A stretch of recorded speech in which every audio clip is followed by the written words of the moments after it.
So I want to welcome everybody to this, our last panel of really an excellent conference we've had, a symposium, with us kind of look back at 1968 from a 50-year perspective. And, you know, we learned a lot that looking back maybe is not the best way to look at it, that you don't do that with an event that's got its own dynamism that really can crush time and space. So that's a really wonderful concept, one of the many concepts we've pondered throughout the conference. That was Dr. Borg's concept from last night's wonderful pitch-perfect keynote. But here we are at the end of our journey for the time being. I guess the event continues. And it's our panel on the years of the student, 1968 and 2018. Now, if you're like me, I don't know how you view things, or things are just kind of random or happenstance, or if there's kind of a serendipity or a providence, however you want to go about looking at how we navigate our time. But at Mass today, we had a wonderful folk Mass today, and the readings for the Gospel, the reading included pretty much the encapsulating, the focusing, the compass of Vatican II was the idea of reading the signs of the times. And that was today in Luke's Gospel when Jesus says, "Do you not read the signs of the times?" Now, for the Vatican II theologians in the room, that becomes kind of a conversation. Does not the community see who Jesus is, or read the signs of the times that this is the Messiah, or is it actually advice to wake up and be attentive? Now, as a Catholic theologian, I'd say, of course, it's the both. It's happening in both ways. So, but I was really amazed that the signs of the times was actually just in the Gospel, just by a matter of chance. This panel is awake, and they are alert to the signs of the times. And it's our pleasure to kind of think about it together and dialogue, and to dialogue with students who were here in and around 1968. Right? Again, we're not right on the number, but but really that experienced the event of 1968 and its aftermath, its fruit, and then really living in it. So that's one group of students that studied at Loyola, and a group of students who are here now living and learning in this present moment, this packed moment that requires a spirit of attention and a spirit of reading the signs of the times today. So I really want to thank you all for coming. We have one change in the program. Belsi Garcia Manrique has been with us before. She gave a great presentation in 2016 in advance of the national election. And Belsi was going to speak today, but she's our medical student. She happens to be a DACA student as well. But Belsi got tapped for a prestigious residency. And so Belsi and they had to interview her today. So we said, go Belsi, and go with God, and good luck. So I'm so pleased that Zach has stepped up, and Zach will be here in a second. I'm so pleased that Zach answered the call last minute as Zachary Peavy, and we'll introduce Zach when his time comes. We are going to change the order a little bit and lead off with JC, and then go to Zach, then Kathy, Paul, then Peter. Okay. Thank you all for being at the conference, and I just want to say one last thank you to the team, all of our 9 unit co-sponsors, to my collaborators and fellow builders of this event, Dr. Ellie Shermer, Dr. Michelle Nickerson, the Hank Center staff. Thank you very much for all your help. It's Megan and Kathleen, Emily, Kate, Joe, and Justina and Mark. So thank you all very much. One more note, and then I'll introduce our first speaker. Congrats to the women's soccer team who won the Missouri Valley Conference. I promised in my class this morning, because people were upset there's no notice of this. This is a big victory for this team. And I love soccer of all kinds, and I love the power of our women's soccer team and the fact that they've turned it around. And I want to just honor them today publicly. So I'll show the video in class, you all. There's like 5 of the students in my class are in there, and I want to just acknowledge that victory. Welcome, Zach, to the table. Okay, so let's begin with JC. And JC's in your program. I'm going to, and these are brief bios, so I will read the bios because I think it's fun. J.C. Weathers is a senior from Iowa City, Iowa, studying environmental policy with a minor in political science as part of a 5-year dual degree program. She's looking forward to earning her Master's of Public Policy in the spring of 2020. J.C. is involved with LUC's student government, where she serves as the Chief Sustainability Officer. She loves working on initiatives with the help of student organizations and senators, and I think you intern with Dick Durbin, is that correct? Yeah. Yeah, wonderful.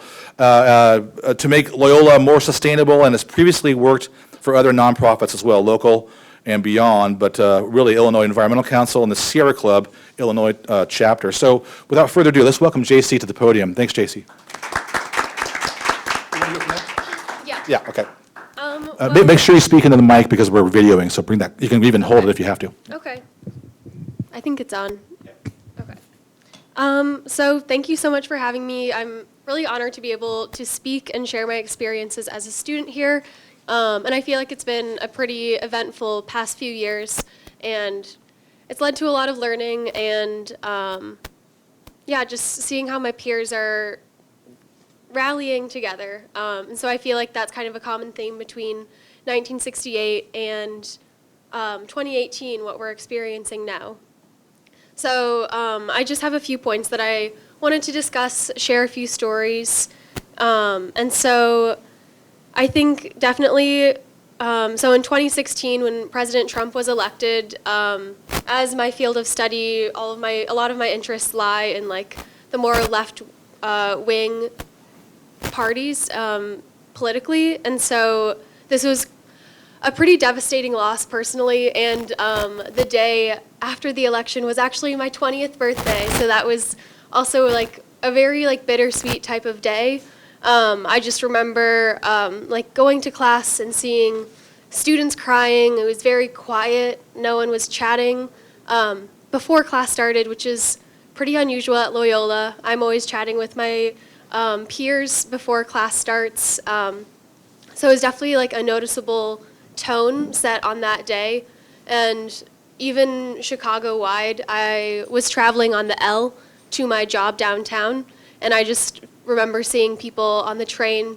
No one was talking on the phone, no one was talking to each other, everyone was just sitting very quietly and just to themselves, which it's pretty interesting. I'm sure a lot of you have been on the Chicago public transportation, and that's just usually not something I observe.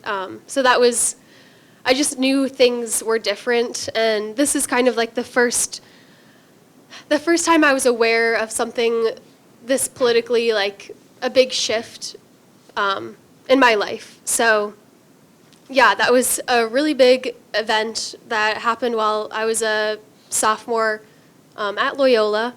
And so after that event, I saw my students, my peers, become a lot more politically aware.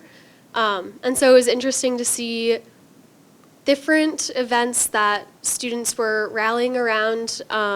So recently we just had grad students, the grad student union rallying for better pay and a lot more benefits for all the hard work they do. And there's a lot of student support around that. We had a lot of protests and rallies and a lot of engagement from students in that way. And also a lot of protesting around like alleged campus safety, racial profiling. So a lot of just student engagement in political topics, just I think brought by the tone that maybe the 2016 election brought.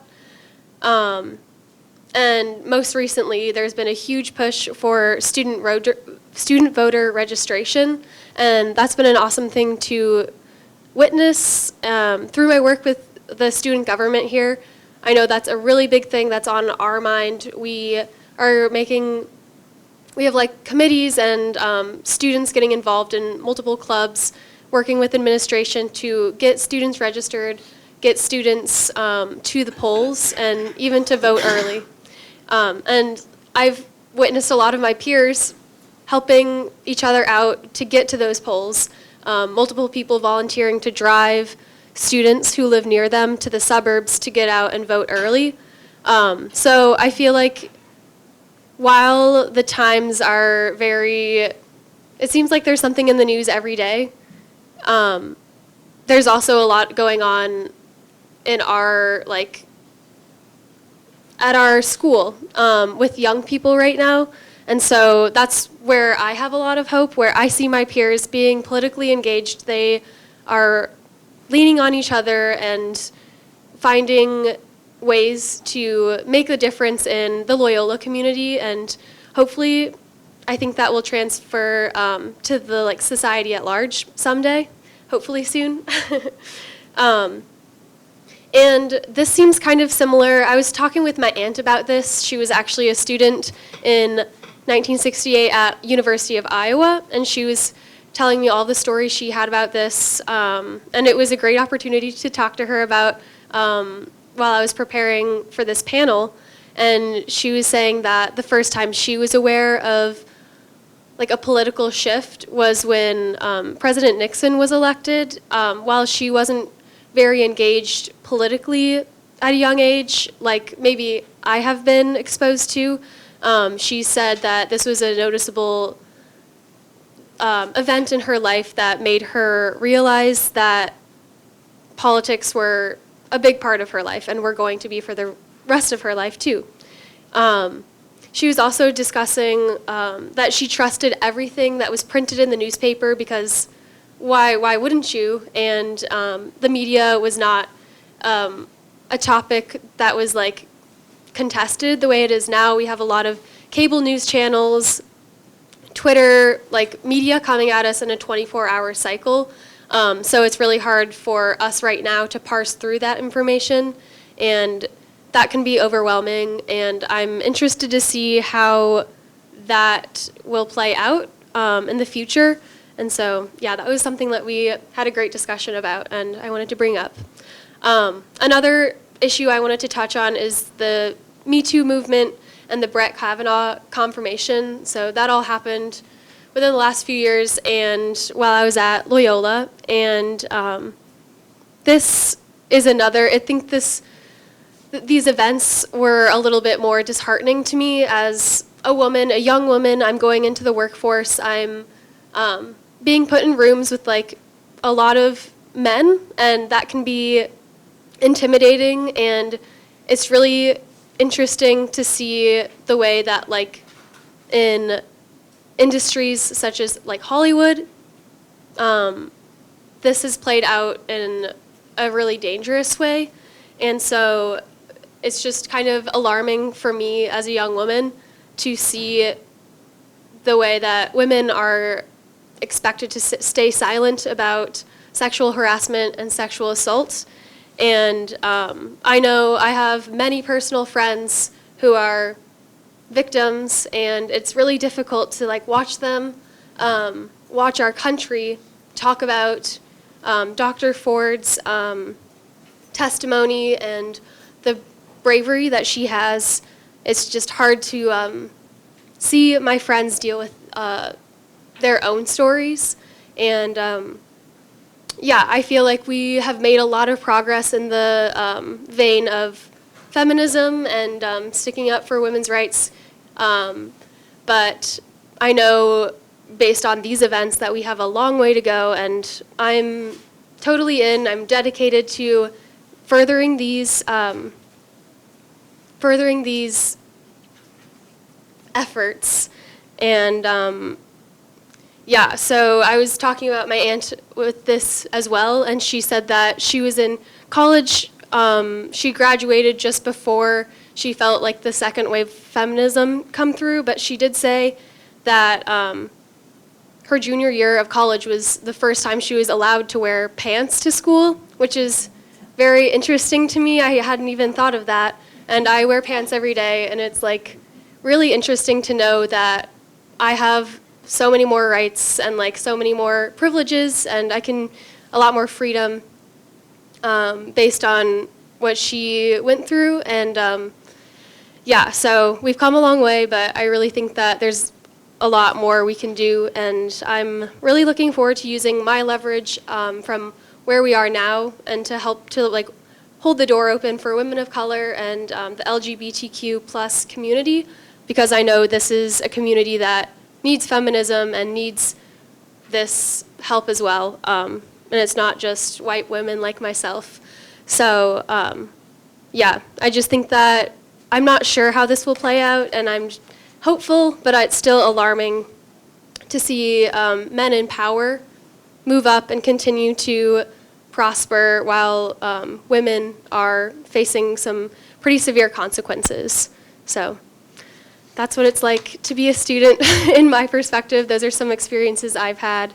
So I'm looking forward to see what everyone else has to say.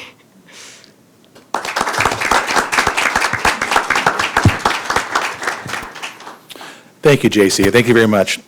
Our second speaker is Zachary Peavy. And Zach is a senior majoring in political science. Born in Maywood, Illinois, he has always lived in the Chicagoland area, and his family currently lives in Forest Park. In addition to his university studies, Zach works as an intern at the Archdiocese of Chicago's Quigley Center in the Office of Strategic Planning.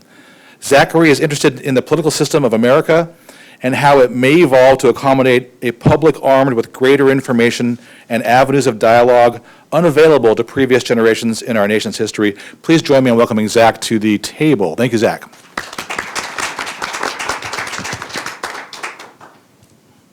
Everyone can hear me, right? We're good? Okay. So I just want to start off speaking about the year 1968. It was a year that saw a seismic shift in human history and global culture at large. In every field, from international politics to visual art to film to sports. Thank you.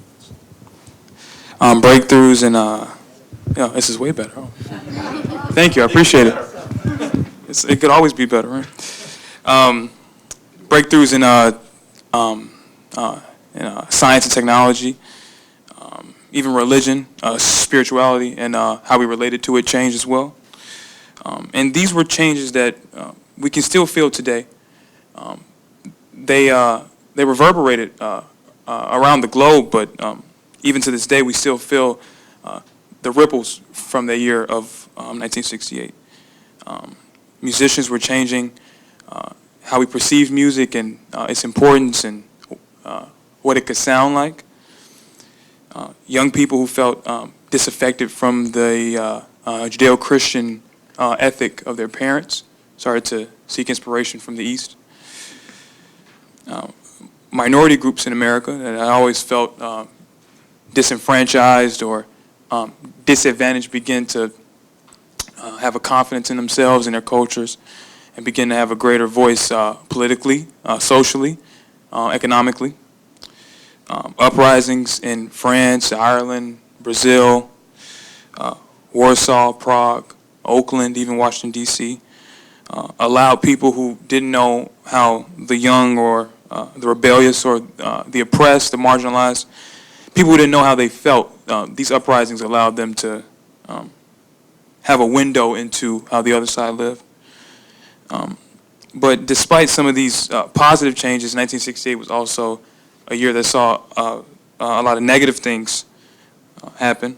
The Cold War was in some of its most violent chapters. The Tet Offensive in Vietnam was very destructive. Many nations and third world populations saw themselves become bit actors in this global play of fate between the Soviets and the Americans. We even saw the assassinations of MLK and Robert F. Kennedy. And this was a demoralizing bookend to a decade that saw the assassinations of Malcolm X and John F. Kennedy as well. But here we are in the final days of 2018, and we've come to look back at this year of importance and relevance even today. And 50 years is not really a long time away if you think about it. And I think to paraphrase Mark Twain, history is not, there's nothing new in history. Everything kind of reoccurs. It happens again and again and again, endlessly in a cycle. There's nothing new under the sun, as they say. And just like in 1968, 2018 has seen shifts in how we view some of our oldest institutions, our public leaders. Young people feel disaffected. They feel like they have to speak up. They feel like they have to give their opinions. With social media, it's much easier than it would have been in 1968. Facebook or Twitter or Reddit, what have you. Young people, if they feel like they have something to say, they're able to say it. So now the process of speaking up has become truly democratized. And I think we're still dealing with the effects of a process like this. I don't think we really understand what this means. But a time like this is like, it's a lot like any other year, 1955 or 2001 or 1964. Many years are often the same when the powers that be or the society that prevails is not behaving correctly or to the benefit of all of us. It is the job of usually the young, the student, to hold people accountable, to hold a mirror up and to say how we feel and to elucidate what needs to be done. And be that here in Chicago or in France or England or China, India, Poland, throughout all time, it is the student's job to question what is and to provide solutions to possibly what could be. And it's our job to hold the systems accountable in all things and to provide a future or even a present that we will be willing to hand on to the future generations. And I think that's what we're here to discuss today. So that's just my little spiel on that. And thank you. I appreciate it. Thank you, Zach. Our third speaker, Kathy Kelly, coordinates Voices for Creative Nonviolence, and there's a web address there if you can look. They do great work. A campaign to end U.S. military and economic warfare. While obtaining her BA from LUC, Kelly worked at a meat packing factory, which inspired her to become a lifelong vegetarian. Yeah. In their work, Kelly and her companions fight to get reparations for Afghanistan and Iraq for the suffering caused by the U.S. wars against these countries. Kelly and her companions also lived among war-torn peoples in Gaza, Lebanon, Bosnia, and Nicaragua, and lived in Baghdad throughout the 2003 bombings. Kelly has been imprisoned more than once for her work in nonviolence and has been a war tax refuser since 1980. Please welcome Kathy to our midst. Thank you. Well, good afternoon. Thank you, Michael, for the invitation to be here, and to everybody at the Hanks Center. And JC and Zach, thank you for your thoughts of that accountability question. Certainly rises up. It's great to see Peter Gilmore again, and look forward to hearing from you. I was hoping the Jesuits would have some mighty good courses lined up while I was out there slinging pork loins on the southwest side of Chicago.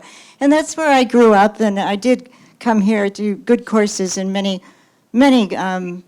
good memories. I particularly, though, look back with some surprise that in the southwest side of Chicago, in a sort of, I'll have to confess that it was probably one of the most racist neighborhoods in the country, and in a place where we certainly didn't have very many left-leaning role models. How in the world did we ever hear about Dan Berrigan? But we did.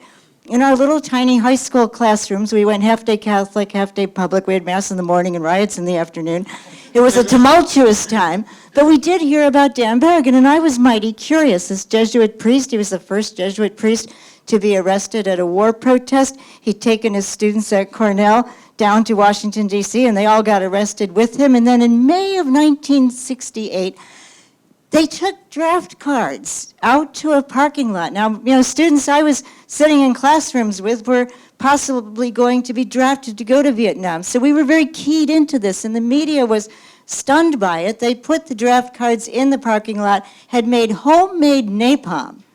A group of people called the Catonsville Nine, nuns and priests and lay people all involved in Catholic social action. They poured the napalm over the draft files, set it on fire, burnt the draft cards, and of course they then had to face the music for federal charges. And I, at that point, would never have believed that Kathy Kelly would be sitting in a federal prison for actions in that vein, but in fact I did. The Berrigan brothers, Daniel Berrigan in particular, did have a great effect on me. Now, I want to be kind of confessional. At that point in time, it wasn't so much could we wear pants, but you were supposed to have long, straight hair, and I clearly didn't. And so for me, one of my first experiences of what I thought was liberating was that instead of wrapping my hair in orange juice size rollers, orange juice can size rollers, and baking my head for an hour and a half under a hairdryer, I finally thought, I don't have to do this anymore. And I kicked that very bad habit. So I was a slow learner when it came to taking on actions of resistance. But people like Daniel Berrigan threw down quite a heavy-duty challenge.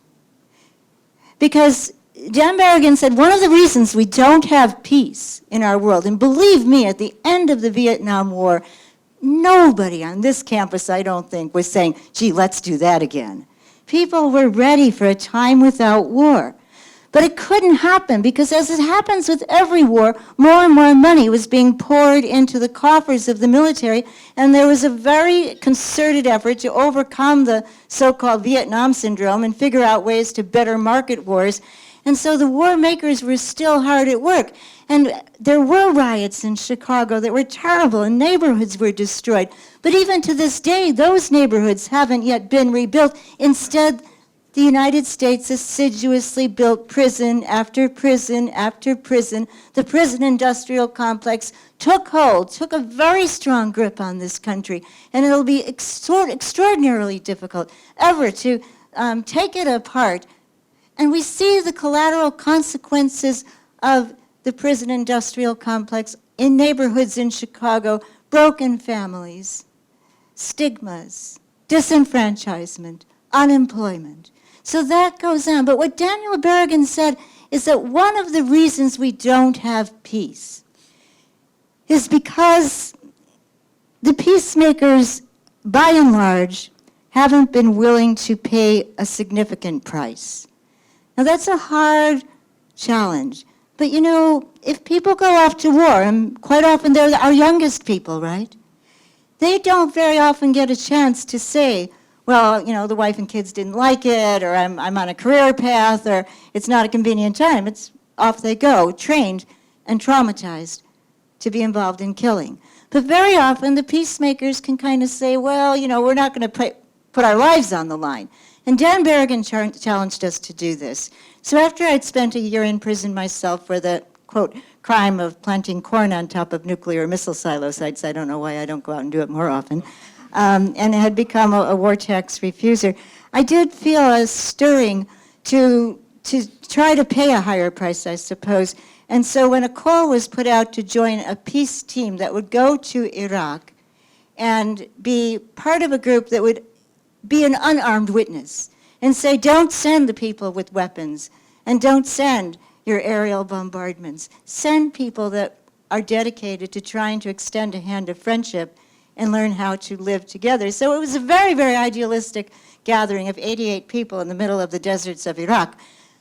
But I was so surprised when I got there and we would go around and try to learn what motivated people. At least a third of the people internationally in that camp said that they were there because they'd heard the lines of this priest, Dan Berrigan, who called on people to give their whole lives. Now there's another Jesuit priest in this year, 2018, Steve Kelly, no relation, although we do correspond a lot, and I correspond with him right now because he's in prison, and I want to make sure he knows that he's not forgotten. He knows that every single Trident nuclear submarine crawling along the coastline of southern Georgia carries a Trident payload, more or less, that is the equivalent of 1,825 Hiroshima-sized atomic bombs. And so he protested along with 6 other Catholic activists. They're called the Plowshare 7. You can read more about them, Kings Bay Plowshares. But he's paying a very, very great price. He'll probably spend more years in prison, and he's certainly one of the brightest and the best of his generation, and we have much to learn from him. This is also an important year, 2018, because on October 14th, Archbishop Romero, Oscar Arnulfo Romero, was declared a saint. And Romero, like Berrigan, like Steve Kelly, didn't mince his words. He said, in the name of God, in the name of your suffering brothers and sisters who raise the lament, I beg you, I order you. He was speaking to the Salvadoran soldiers, stop the repression, stop the killing. And he was assassinated the day after he gave that talk. We have some very good friends who took those words and they climbed a tall pine tree in Georgia and they played a boombox and blasted those words all throughout a military base so that the Salvadoran soldiers being trained there then to continue the repression, the killing, the death squads, the murders. And believe me, here at Loyola, they had many, many, many supporters. They boomed those words out, elevated Romero's words so that people would have to hear it. And so I believe we are surrounded by so great a cloud of witnesses. As Michael said, people who could read the signs of the times. And the signs are very challenging right now. The greatest terror we face is the terror of what we're doing to our own environment. Thank you for working at the Sierra Club, JC. And so we do need, as JC said, to lean on one another, to catch courage from one another. Don't be afraid. And to move forward into creating the kind of world wherein we live our lives aligned with what we really believe in. We don't believe in killing. So let us hear those words of Romero, Dan Berrigan, Steve Kelly, and words that beat deep in our own hearts. Stop the killing, stop the wars. Thank you.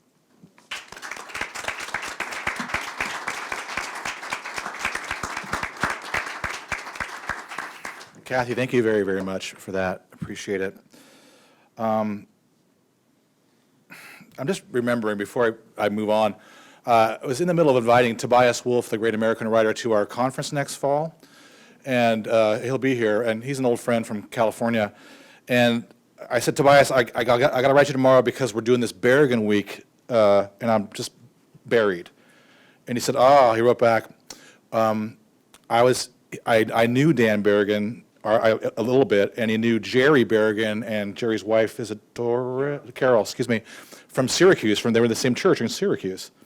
So he said he gave me a line once, did Dan Berrigan, that how do you know if you're being a Christian? Well, you're being crucified. And Tobias wrote, that was a hard truth for me, and I still have not ever reckoned with it properly. So thank you, Kathy. You made me think of that, and for obvious reason. Thank you for your work. Okay. Our next speaker, Loyola undergraduate, senior, Paul Campion. Paul, senior environmental science major who hails from Silver Spring, Maryland, 2 minors. Only 2? Loyola students usually have 3 or 4, don't they? I'm sorry. That's me editorializing again. But Paul probably gets right into it and goes deep because that's how I know him so far. Philosophy and sustainability management. He also serves as co-president of Loyola's Student Environmental Alliance. In addition to his work in environmental activism, Paul has also been active in the Poor People's Campaign and the People's Climate Movement. Really pleased you're with us, Paul, and thanks for being here.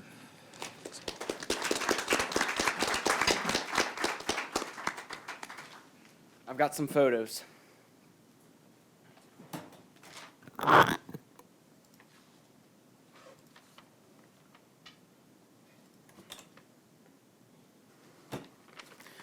I'm going to start with a story.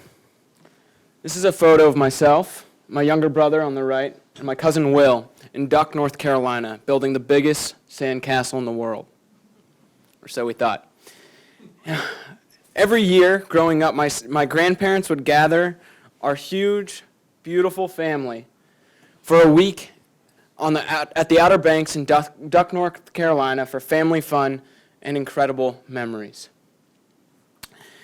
2 years ago, in the last time that we gathered there, I was walking up and down the beach, and I happened upon massive, what looked like an oil platform in the distance. Now, it wasn't an oil platform, but it was a dredge. And they were digging up sand from about a kilometer or two out and dumping it onto the beach, because the beach has lost 150 feet since 1980. And this project cost $38 million, and it's to protect these multi-million-dollar vacation homes, right? And I want to ask you a question. Just shout out, how long do you think this beach nourishment program will last? How many years? 5 years is correct. They're going to have to do more beach nourishment in 5 years. Now, last year, Hurricane Maria slammed into Puerto Rico. And the New York Times went and did reporting a few weeks ago. Many people are still have homes in disrepair, lack of access to clean water through taps, and numerous other problems. And this is, they did a story about Paula Ortiz, who wonders when they'll remove the tree that fell on her house. Right? So when we talk about climate change, we talk about disproportionate impacts. And the climate adaptation that I saw at the Outer Banks is what happens when you're white and you're wealthy. And when you're brown, low income, or black, your community is on the front lines of climate change and most often on the back lines of support. So, in Chicago, after Hurricane Maria, 1,700 Puerto Rican immigrants or climate refugees moved to Chicago within the past year. And I'll remind you, 2,975 people, according to the state's, the Puerto Rican death toll, American citizens were killed, right? So this is not a game. And in Chicago, we're going to see, while we're going to fare better than North Carolina and Puerto Rico, we're going to see torrential rain, flooding, microbursts, unbearable heat waves, and the like. Climate change is an open-ended and irreversible condition that can only be managed. Now, while I consider myself a part of the climate movement, I know that it is young women and indigenous leaders and people of color who are leading this movement. Here's a photo of Tokata Iron Eyes, who was 13 in 2016 when she spurred the Dakota Access Pipeline protests by calling for respect our water, respect our land, and protect our people. She came to Loyola 2 years ago to our climate change conference. And what an honor it was for me to hear this brave young woman speak. So on campus, I'm active with the Student Environmental Alliance. Actually, I'm going to back it up. I jumped a ship here. So the UN report came out about 1.5 degrees Celsius warming a week or two ago, and hopefully everyone heard about that. And it tells us that we have to very urgently phase out fossil fuels, the biggest contributor of greenhouse gas emissions. And in order, we have to do this at an enormous and rapid scale, cutting our global emissions in half by 2030 to avoid catastrophic climate change. Right, so this is feasible. They showed in the report that we can do this, and the thing that we lack is political will. And why, right? Why do we lack the political will? This year alone, oil and gas industry has already pumped $126 million in lobbying efforts. And in this election cycle, Koch Industries alone has contributed $8 million in direct contributions to Republicans and conservative PACs. Right? So the political will is not there because the paychecks are there. Changing light bulbs isn't going to cut it. And my generation has woken up. This is about power, this is about money, and this is about politics. And it is about our deepest moral values. It's about valuing human life. So in the Student Environmental Alliance, we use all the tools we have at our disposal, and we start local. We start right here at Loyola. We've been working to get on-site renewable electricity, and I'm excited to say that we're exploring solar panels out at LUREC. I've been working on this for 3 years, and it's been slow going, but that's the political stance that I can take right now, right? And we've been working to purchase our electricity from 100% renewables as opposed to fossil fuels. And this year, the university, after last year paying 0% for renewable electricity credits, will pay 50% renewable electricity this year. So it's working. We're working with administration, we're collaborating with student government, we're hosting speakers, and we even testified before the US EPA. Now, our most important tool is mass social movements. It's nonviolent direct action, and it's using our moral voice to call for the necessary changes. So here we are on September 8th, a few weeks ago, down at Federal Plaza in Chicago. We were participating in the People's Climate Movement, where on 7 continents in 95 countries, there were over 900 actions worldwide. And we were demanding real climate action from our local leaders. We went to Elgin, Illinois, where there's the center of the global distribution center, or supply chain. There are these massive intermodal facilities and numerous warehouses. We were standing with workers, the warehouse workers, who were demanding a living wage. We were standing with local community members who were saying our roads are unsafe due to all the semi-trucks coming in and out of here. And we were calling for better living and working conditions for the workers and for the community members, as well as a decarbonized transportation system. Right, so why we rise? Climate, jobs, and justice. All 3 at the same time. The importance of an intersectional approach to climate justice cannot be understated. Now, we're there in that photo as well, which is pretty cool. Sorry. This says rise. Rise for jobs, rise for climate, rise for justice. In Elgin. That's us and our friends.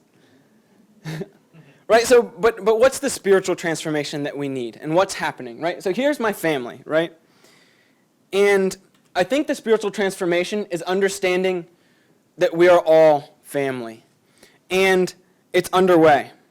It was amazing to hear Toccata speak about the admiration that she had for the time in the Dakota Access Pipeline camps when everyone prayed together.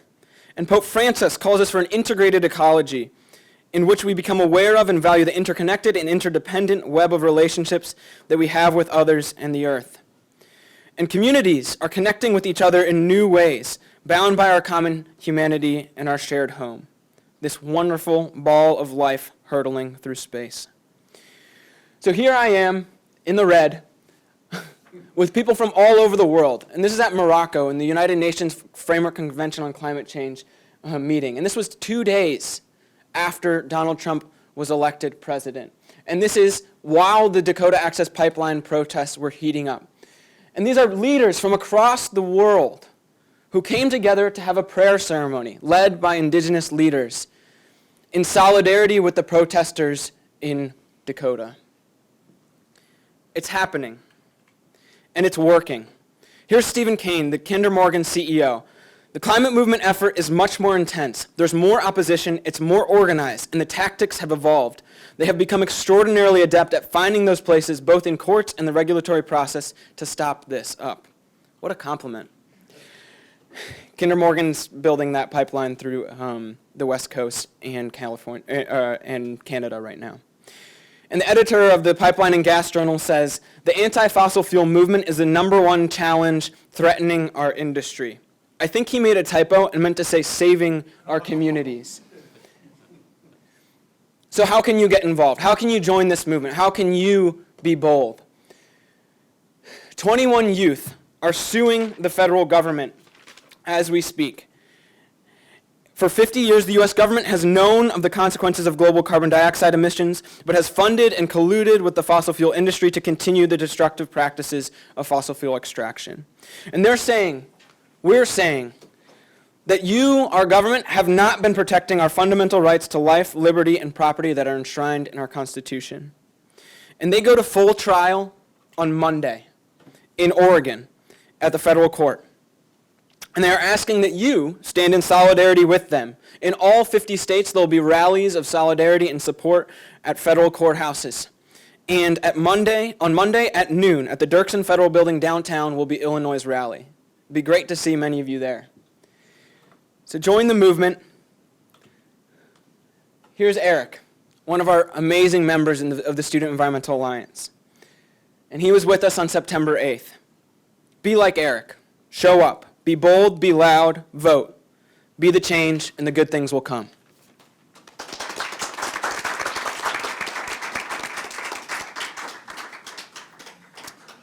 Thank you, Paul. I think I'll note, too, on that score with the lawsuit in Oregon, they're using, and they should use, procedural law. They're using something from the 6th century, actually, from Justinian, Roman emperor, about public trust, and that the current generation has a responsibility to leave the earth or leave things better or as good for the next generation, right? That's just basic wisdom. But they are employing that, that precedent in their lawsuit. Our final speaker is our good friend Peter Gilmore, Professor Emeritus of the Institute of Pastoral Studies here at Loyola. His teaching and research has focused on pastoral leadership, narrative theology, and religious education. He's the author of The Wisdom of Memoir, Reading and Writing Life's Sacred Texts out of St. Mary's, and The Emerging Pastor, Non-Ordained Catholic Pastors from Sheet and Ward. Gilmore also wrote the monthly Odds and Ends column for U.S. Catholic for magazine, for 11 years. Peter, welcome to Loyola, your home away from home, your true home. Thank you, Peter. Let's welcome him to the podium.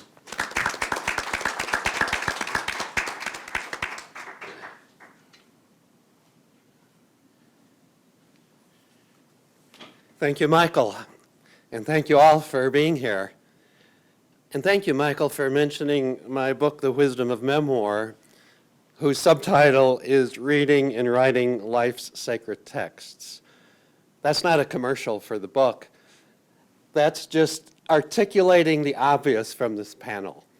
These people who have written by their speaking today, and we have read by listening to them their own life's sacred texts. Thank you very much. It is another way to talk about the signs of the times. So, memoir is a clue to my life. Memoir is a clue to your life. And memoir is a clue to all of our lives. So this is my Loyola memoir. I first stepped on this campus as a freshman undergraduate in 1960, and I remained here throughout the 60s. Didn't take me that long to get my first degree here. I got 2 degrees here. I was an undergraduate major in English, and then got a graduate degree in the Institute of Pastoral Studies.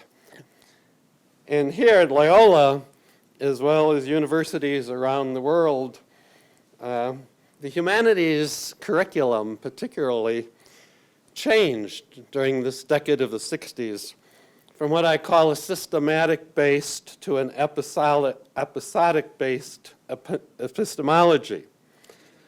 The Jesuit classical ratio studiorum was substantially altered, giving students a wider variety of majors, concentrations, and educational experiences with fewer requirements in more electives.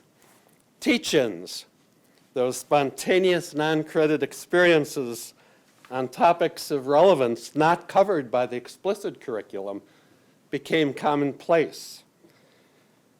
Comprehensive exams in one's major were eliminated, and what was euphemistically referred to as grade inflation boosted grade point averages. Now, some students today who pale at the thought of a comprehensive exam in their major or a substantially lower grade point average, if for no other reason, owe a great gratitude of debt to the 1960s. Our tuition bill each semester is about what students today pay for textbooks each semester. Oh yes, we also won the NCAA basketball tournament. So today I want to center on the student newspaper, the Loyola News, which was the predecessor of the Phoenix, and the contribution of the student newspaper during the decade of the 60s. We addressed many controversial issues in the day in our news coverage. Articles on the then segregated swimming pool on the upper floors of Lewis Towers controlled by the then major donor to Loyola, and the subsequent demonstrations to end the segregation, the evolving consciousness of student rights, and the then requirement of monthly mass attendance and an annual retreat were just a few of the issues we wrote about in the articles in the Loyola News. We editorialized about them, and more often than not, we actually saw change in some of the practices and policies of the university. But for me, the most significant articles in the student newspaper centered on the work of Gordon Zahn, a member of the Department of Sociology, who published a groundbreaking book in the 60s called German Catholics in Hitler's War. 2 years later, he published another book, In Solitary Witness, The Life and Death of Franz Jägerstätter. Professor Zahn was a Catholic conscientious objector during World War II. Years later, he was awarded a Fulbright postdoctoral fellowship, which led him to focus on the German Catholic hierarchy's complicity with Hitler's war. His work was vilified by the German hierarchy.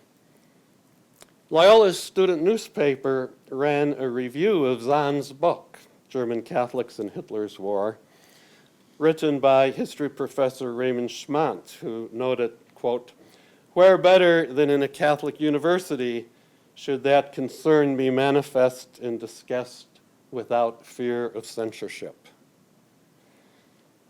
Regretfully, the university did not heed Schmant's thinly veiled criticism of Loyola's administration, who were not supportive of Zahn's scholarship, and Zahn moved on in the late 60s.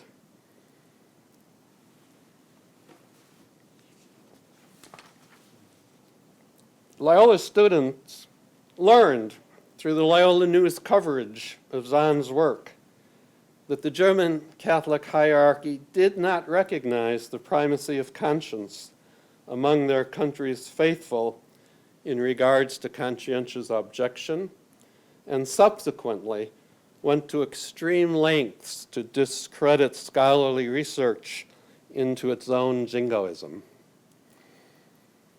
Zahn's research became a lodestar for the young men of draft age who needed to reconcile military service in Vietnam with their own conscientious beliefs.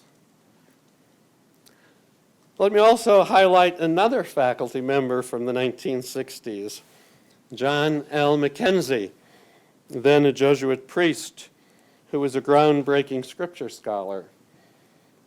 His early writings had been denied publication by church authorities. And in his 1966 book, Authority in the Church, he argued that service, rather than secular models of government, should define the church's use of authority. Oh, would he have loved to see Pope Francis. Mackenzie, who is an inspiration of many of us who served on the staff of the Loyola News, was opposed to any form of censorship. Listen to his words, and I quote, "The educational process within the church has produced far more censors than writers. If one believes that writing is a good thing, this is unfortunate, but it is not surprising. It is much easier to censor than it is to write. The censor not need prove his case by argument, nor need he document his statements. In many instances, he need not even sign his name." Great man. If you're interested in a more complete understanding of this prophet who was in our midst here in Loyola in the 1960s, I would suggest reading his last book, The Civilization of Christianity. You will find it creatively disturbing. These two prophets, complex personalities to be sure, were part of our 1960s student life, in good part due to the coverage they received in the Loyola News, due to the lack of strict censorship of the student newspaper, although there was a policy of what was then called closer review. Zahn and Mackenzie expanded our horizons well past the then majority opinions of the secular and ecclesial culture. They prepared us for what flowered in the late 60s. They certainly did not convert the entire student body either to pacifism or to their insights into authority and censorship.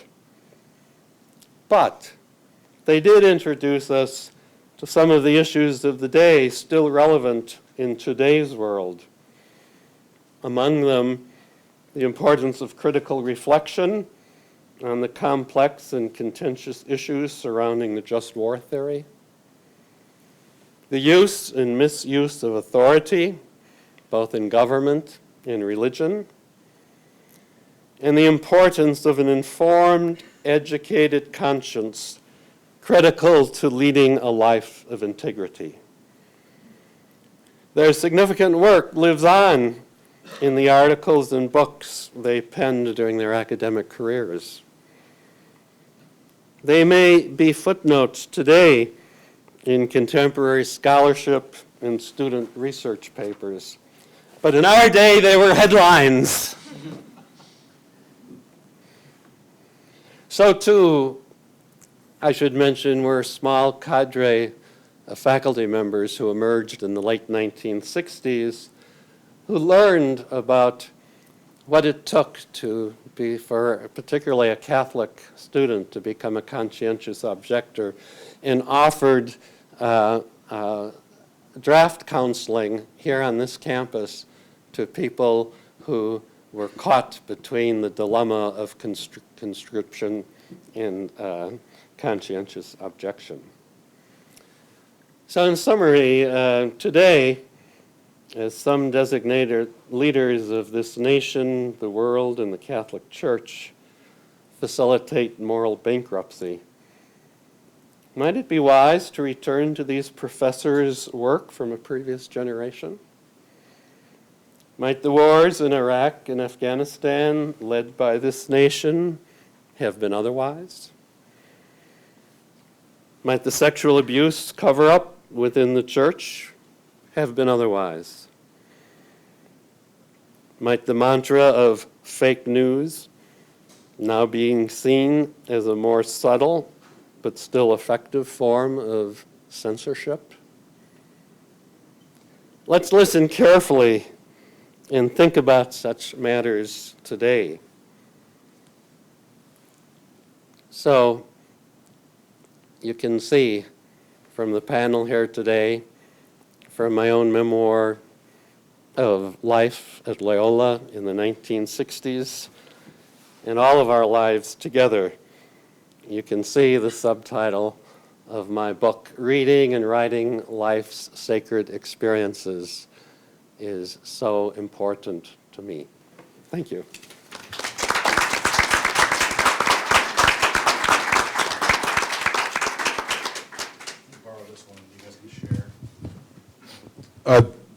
Thank you for the nourishing insights, all five.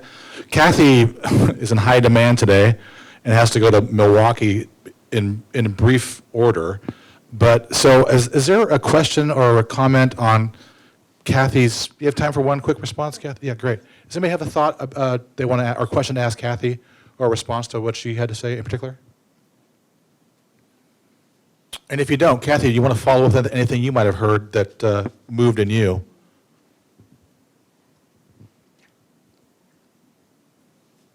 Well, I'm grateful to...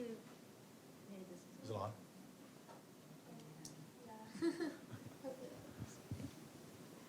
I'm grateful to have heard from each of you. I think that the generation coming of age now certainly faces enormous, enormous challenges, both with regard to the arsenals that countries all around the world have, but most seriously that of the United States, the ways in which people haven't been accountable to your generation for the environmental situation that we're handing on.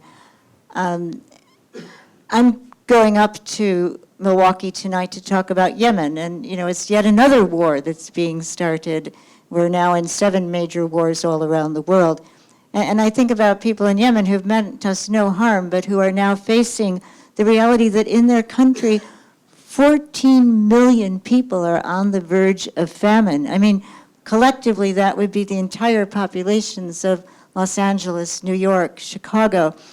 And what is being done by major powers like the United States and the United Kingdom? Well, we're selling enormous amounts of weaponry to the Saudi-led coalition, helping with surveillance, helping with mid-air refueling of the warplanes, giving cover for the Saudis inside the United Nations. So these are huge moral issues that we, of course, face. But I think that what Peter is remembering, and something that I'm sure has been part of the experience of people in this room who are looking back on college times, is the goodness of finding kindred spirits, of finding people who you know share some of the visions and the goals that you have, and then we catch courage from one another. And so my strongest encouragement to everyone here, not to be afraid, not to give up on being aligned with your deepest beliefs and the possibility that perhaps we, in fact, can build a better world.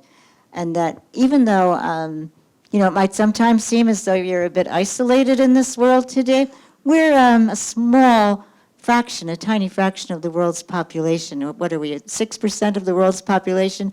I think within 94% of the rest of the people living on the planet, you'd find many people rooting for you, saying, keep going. So thank you very much for this chance to be with you. I'll bring your greetings to Milwaukee. Thank you, Kathy.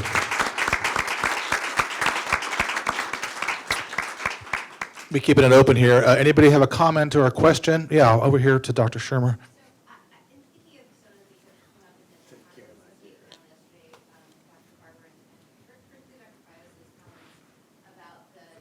Yeah, the networks of activists in '68 that continue to push for change, bringing to Harold Washington. So I'm going to ask you my favorite quote from one of my favorite left-wing activists of the really more than the '70s, but he certainly gets started in the late '60s, is Jonathan Rauh, R-O-W-E. And when he wrote about trying to save, during the Reagan era, the volunteers in service to America from Reaganite cuts, and he talks about what it was like to volunteer for that. It's a domestic form of the Peace Corps.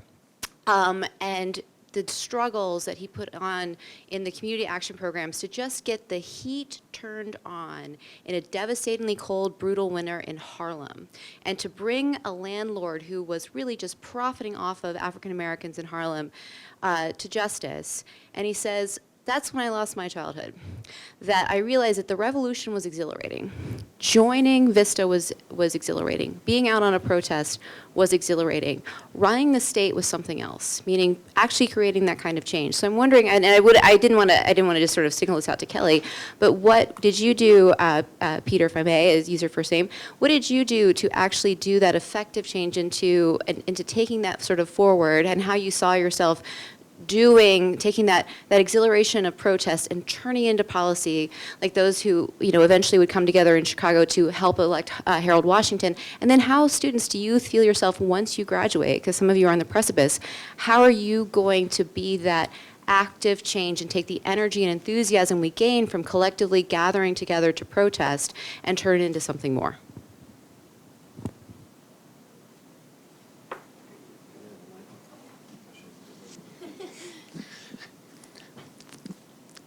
Going back to those thrilling days of yesteryear that I think the Lone Ranger used to start his shows with, I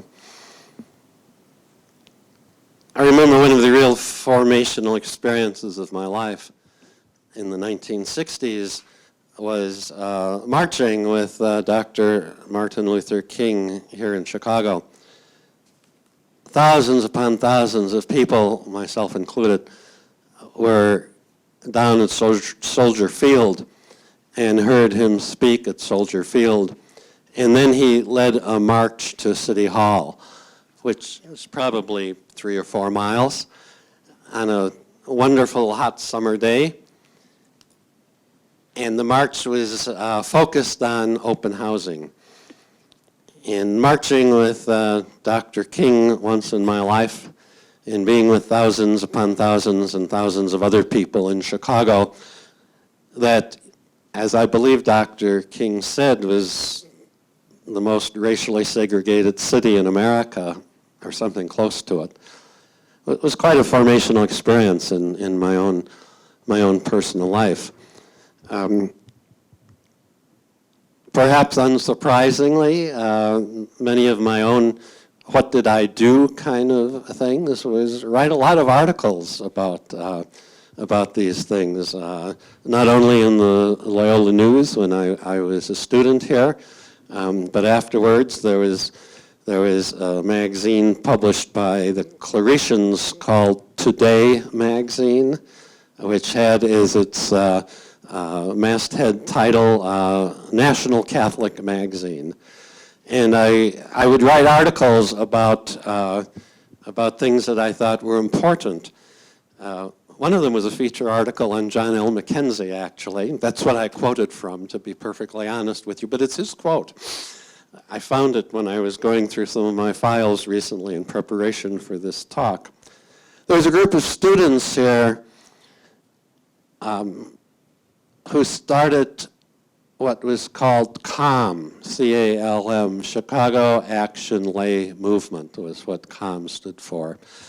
And they went into the inner city and tutored students who were receiving a less than satisfactory education in the schools of their neighborhood. And I thought a story in the Today magazine was very important featuring that. So I guess I was a bit of a nerd at an early age and did a lot of writing about things, but I did march with Dr. King and a few other things like that. Any of the students want to follow up? I can maybe not tighten, but add to what Dr. Shermer said. Maybe I'll do this and see. So Paul, you mentioned students have awoken, you said in your talk. It's not about light bulbs, it is in one way, but we understand it's about money, power, and politics, you said. Dr. Shermer is asking how you're organizing. Now, are you building structures like people in the 60s might have done? Are you I guess they were dissolving structures in the 60s more than building structures? How do you, maybe a little bit of both, but how do you think about it structurally? Does a structural model help you? How do you think about that, Paul? And JC and Zach, anybody, really? So I see the translation and the bridge between those two worlds as reigniting our democracy and activating our ability to vote and in order to vote effectively with our interests.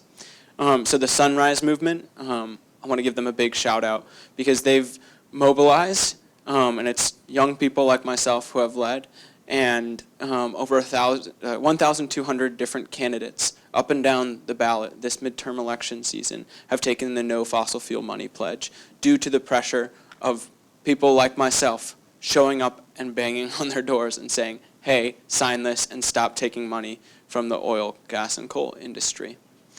So part of it is electing people who will represent us, and running for election in order to form the policy ourselves. But the structures there are far more, I think, decentralized than perhaps 60s organizational tactics were. It's an allowing others and anyone in their own community with their own representatives or where have you to put direct pressure. I mean, just the fact that on September 8th, the climate movement was able to have 900 actions across the world on all 7 continents, including Antarctica, demonstrates that there are people everywhere engaged in this and communicating. And the way we communicate is online, right? through, and the organizing power of the internet and communication through that is being put to use. So those are kind of the two pieces that I see. It sounds like you're mixing, like you're virtual in one way, you're cyber, you're digital, but you're also physical still, right? Is that- Very. yeah. JC, you want to jump in? Jack, want to jump in after that?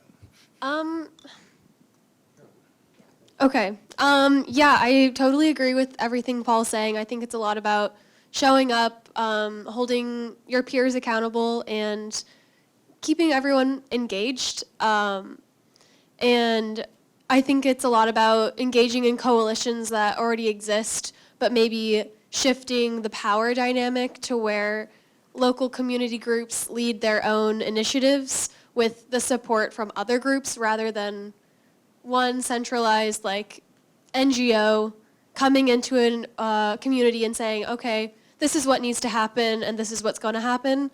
It's more about listening to what the people there want to see in their community and giving them the tools to do that, whether it's getting elected officials from those communities to represent those communities and saying no to the big fossil fuel money is a big deal. So. Any thoughts, Zach? I think I have thoughts along the same lines. I think the best thing to do in the short term and the long term is to hold the local political establishment accountable. We're coming up to the elections on November 6th. It's good to, everybody's knowledgeable, or everybody cares about the big election that happens every 4 years. But it's important to know who your mayor is and your representatives and your senator and your congressman and whoever, local, who the alderman is, for example. That's where the real political change begins. It's easy to get upset at the president, but in real terms, you're better off holding your local leaders accountable and sending them mail and sending them a letter, emailing them, calling their office, the judges. Anyone that is in your reach, that's their job. They're there to work for you. You have to make them do that, though. They don't, that's not an automatic thing. It should be, but you have to tell them what you want. And the environment or climate change, that's one issue. It's a very important issue. But I think you can extend that to anything that people might have a grievance about, police violence or poverty. You have to work within your immediate area, within your community first, and then you can see the effects sort of reverberate outward, hopefully. But it begins at home. So I find myself, is this on? Yeah.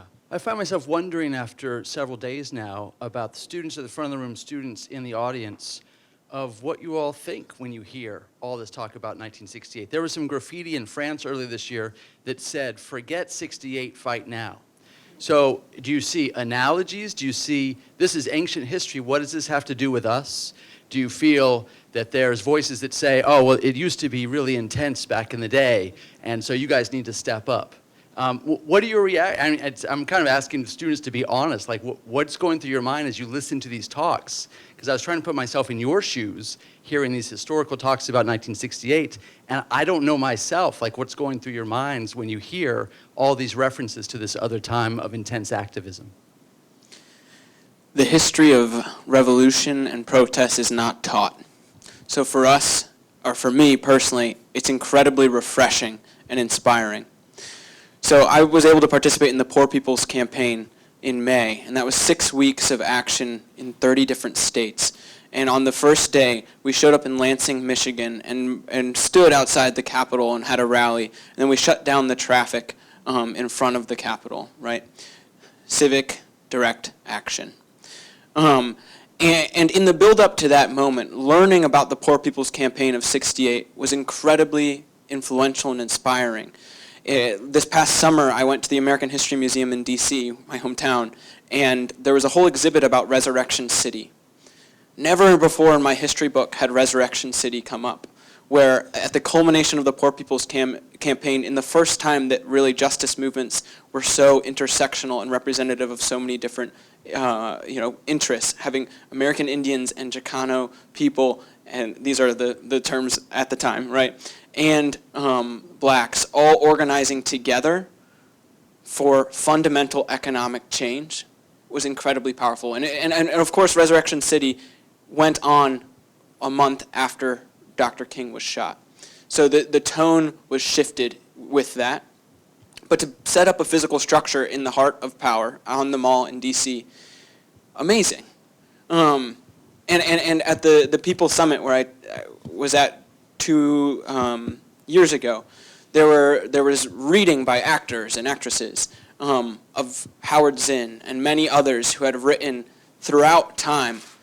And I think that the real history of the United States and the real reason to believe in the United States is the power of the protesters, and is that movement history through time. And so I think learning that history helps us to recognize our own historical place, find our footing, and be more effective. Yeah, and I'm just picturing on like the inauguration of President Trump on in 2017, that huge protest of everyone gathering in D.C. and everywhere else. There is a huge protest in Chicago, and just young people lining the streets, marching, making signs. I think that has a huge. It still holds such a huge importance if we keep making big demonstrations, civic action. People will notice, and they have to notice, and like we will be heard. So I do think it's about persistence, it's about organization, and I think there's a lot we can learn from 68 and all of the organized action that happened then. So it's more about like using the tools that we have before us, not reinventing the wheel, and taking notes from leaders during those hard times back 50 years ago and just revamping them. Make a Facebook group instead. So that's something I see is very connected. Yeah, I see, me personally, I see 1968 as relevant as any other year in terms of being able to learn something or to compare notes, as it were. I mean, again, I believe you can draw some direct comparisons between 1968 and 2018. We have a president that many people find divisive. He may represent some things that people might find regressive, or maybe he's taking us backwards. As a country, as a nation, we are involved in some conflicts around the world that many deem unnecessary or destructive or protracted. And again, as always, many of the youth feel they don't feel represented by those in power, those who have the voices. Again, in this time, we have the advantage of being able to organize in an easier way, I suppose. The internet has made a lot of things easier in terms of getting information out, or being able to get a point across, or just being able to find those like-minded voices to be able to form a coalition, to be able to begin to make change. So just like any other previous generation, that generation in 1968 has a lot to teach us about organization and speaking up, holding people accountable. I mean, turmoil will always be with us. Somebody somewhere will always be going through a tumultuous time. But if you look back in 1968 and how the youth of that time dealt with it, I think you can get a clear blueprint about how to go about it in an effective and organized way. And that's helpful to us today and in the future. Thank you, Zach. I'm hoping for a student to engage maybe the students a little bit here. Great, thank you. We have time for maybe one more, so this could be it.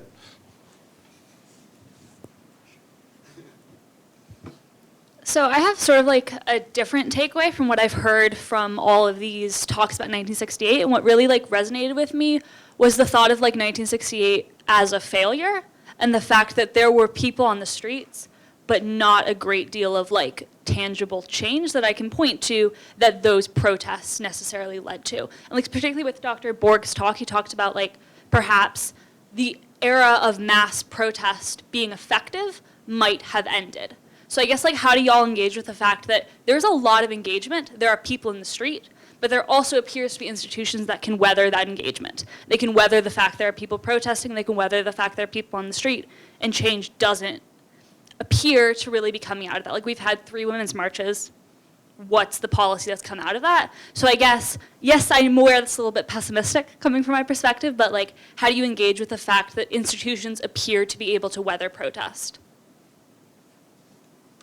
So from my work I worked at Senator Durbin's office this summer, and so while all of the immigration issues were happening this summer with the children being held, I was answering all those phone calls. I was listening to everyone talking about it, and I was very moved about everyone. That seems to be a very tangible and like concerted effort, and people are reaching out to the system. And while Senator Durbin was already on the side of like getting those children out and not detaining them, it still makes a big difference. We take down every opinion and it goes directly to the senator. And so I think while protesting may be kind of confusing by like some people are marching with different agendas and different ideas of what should happen.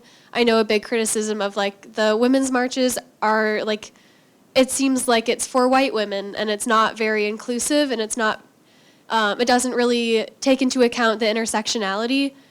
I do think that to get what we want and to change the like institution that's fundamentally broken, it'll take a lot more than marching, but I think marching is a great way to get the word out, get media to notice, and of course there need to be next steps, but I don't think there can be next steps without a big impact like a protest.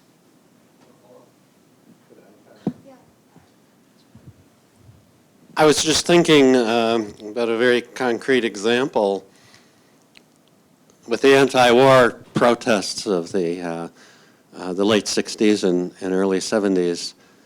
And X number of years later, I don't have that X on my fingertips right now, the United States went to an all-volunteer military.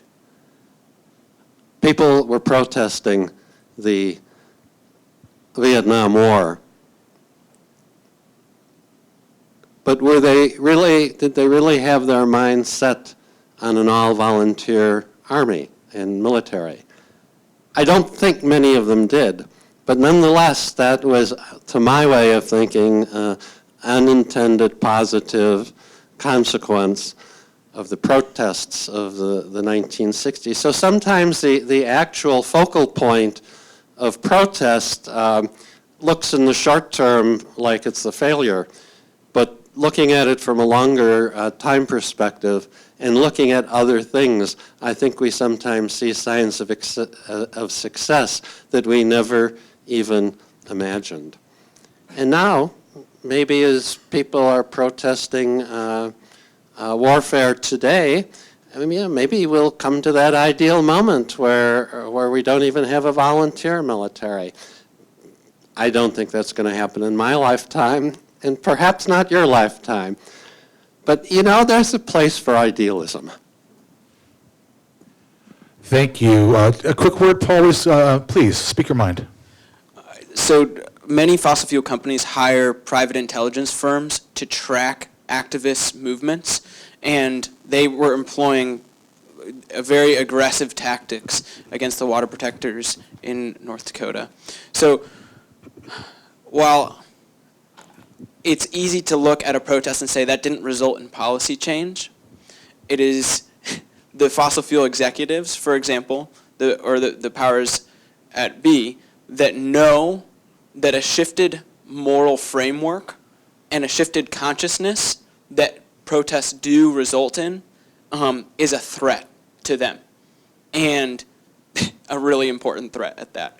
So I think in some ways it's important to zoom out a little bit and know that we don't march for policy. We vote on November 6th for policy, but we march to shift the moral narrative. Well said. There's numbers, you guys are younger millennials, but the numbers of the cohort are rather large. So what will you organize around, and will you come out and vote? That's a question that many of us have.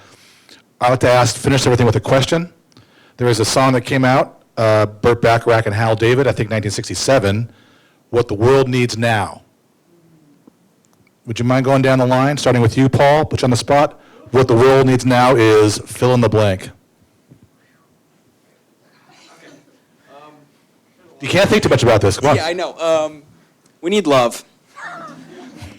Plagiarist. Oh, is that all? Okay. Yeah, that's a gorgeous song, by the way. Really beautiful. What the world needs now. Most importantly, maybe just empathy. I think people just need to listen to each other. Nowadays we see it. I think we're seeing an increase in America, in particular, of partisanship. People are not being able to, reach across the aisle. That's a cliche we hear a lot on CNN. But people just in our day-to-day lives, people are very like, this is me, this is my, this is me on my fortress. You can't come here. I have my beliefs. You keep yours. I don't care what you think. But we can always learn from each other. We can always hear each other out. And I mean, at the end of the day, that's how we create a more peaceful, even-handed society, world. So I think empathy is number one. JC. I think I'll have to go with action from our leaders and from our peers. And I've already blown my cover. Idealism. One of my memories of someone commenting on idealism was this 94-year-old woman who was, unfortunately, because of the condition of her body, stuck in a pretty bad nursing home situation. But her mind was just as sharp as a tack. And she told me one afternoon, she says, Peter, I think I'm losing my idealism. Let's not lose our idealism. Let's stick with it. Please join me in thanking this panel.